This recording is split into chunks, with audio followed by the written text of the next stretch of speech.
Bonjour les amis, bienvenue sur ActuPV. La guerre de l'information continue et le Mali ne se laisse pas faire. Après TV5 Monde et France 24, c'est au tour de deux nouvelles chaînes françaises suspendues par les autorités maliennes. Donc pour cela, j'ai un article qui nous dit Mali, la HAC suspend jusqu'à nouvel ordre deux chaînes françaises pour apologie du terrorisme. Rapidement, Ouagadougou, donc ça c'est le AIB qui nous donne l'information. La haute autorité de la communication HAC du Mali a suspendu vendredi jusqu'à nouvel ordre deux chaînes françaises, notamment LCI et TF1, pour apologie du terrorisme, incitant à la déstabilisation et diffusion de fausses nouvelles, rapportent des sources médiatiques. Alors avant d'aller plus loin, j'aimerais que vous sachiez que tous les pays le font. Tous les pays ont le droit de suspendre certaines chaînes étrangères pour des raisons qu'ils considèrent nuisibles chez eux. Donc, pour ne pas aller très loin, pour la France par exemple, on sait que dès que la Russie a envahi l'Ukraine, l'Union européenne entièrement a suspendu les chaînes, les sources d'informations liées à la Russie. Donc pour cela, j'ai des sources, donc j'ai des informations, c'est-à-dire que on a un article de Public Sénat qui nous disait sanctions contre la Russie, l'ARCOM acte la suspension de RT dans l'Hexagone. Donc c'est pas que toute la France, mais c'est vraiment dans l'Hexagone. Comme on dit RT, c'est Russia Today. Et c'est une décision qui est venue de l'Union européenne. C'est quelques jours après. Donc le Conseil de l'UE a approuvé le 1er mars de nouvelles sanctions à l'encontre de la Russie en suspendant la diffusion de plusieurs médias pro-russes dans l'ensemble des États membres. En France, l'ARCOM entérine la mesure et demande aux opérateurs une application directe et immédiate de la décision européenne. Vous voyez, en fait, c'est juste après le 24 février 2022, Ursula von der Leyen a indiqué le 27 février sa volonté d'interdire la machine médiatique du Kremlin. Voilà. La raison, la chaîne est accusée depuis son arrivée en France de faire l'écho du gouvernement russe.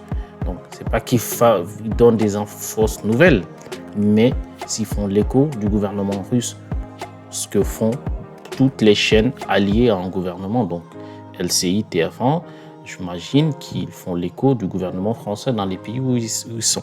Ils ont poussé toutes les entreprises du web à interdire ces chaînes dans l'Hexagone, en Europe. Donc TikTok l'a fait, ensuite il y a eu Facebook et puis il y a Google, donc sur YouTube. Voilà les amis, donc je continue l'information sur la HAC, mais sachez que en fait tous les États le font. La haute autorité de la communication HAC reproche aux médias incriminés des manquements graves à l'éthique et à la déontologie et à la violation manifeste des textes législatifs et réglementaires sur la régulation des médias, décelés dans l'émission Grand Dossier LCI diffusé dimanche 9 novembre 2025, repris par TF1 sur sa page web publiée le 9 novembre également, titré Mali, les djihadistes aux portes de Bamako et Mali, le nouveau fief d'Al-Qaïda. Wow, c'est fort. Pour la HAC, ces violations sont je cite, ces violations ont trait à l'apologie du terrorisme, à la diffamation à l'encontre des autorités, à l'incitation à la déstabilisation et à la diffusion de fausses nouvelles. Je ferme la citation, affirme l'organe de régulation des médias.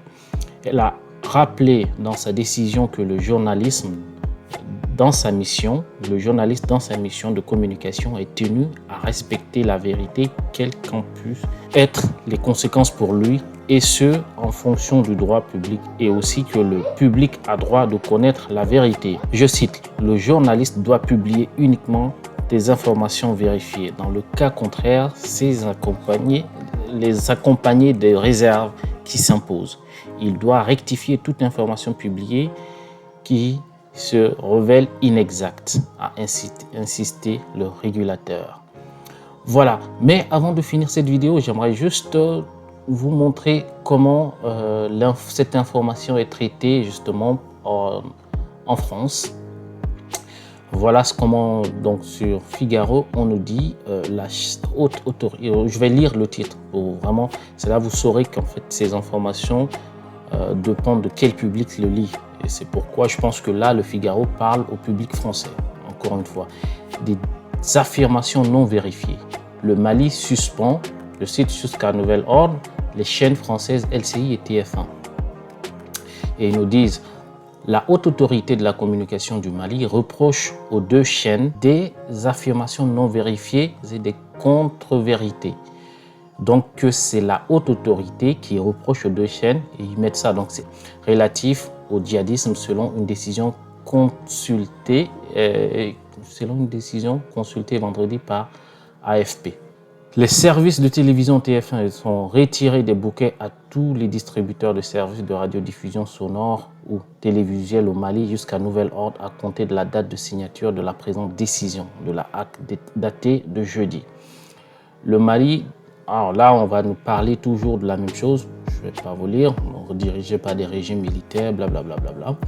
La LCI et FM ne sont plus accessibles au Mali depuis jeudi soir. Selon la HAC, la LCI a diffusé une séquence de 12 et 24 minutes, extrait de l'émission Grand Dossier le dimanche 9 novembre à 13h, structurée en deux volets. Mali, les djihadistes aux portes de Bamako et Mali, le nouvel fief d'Al-Qaïda. Cette séquence a été reprise par TF1 sur sa page web le même jour selon elle. C'est vrai ou pas?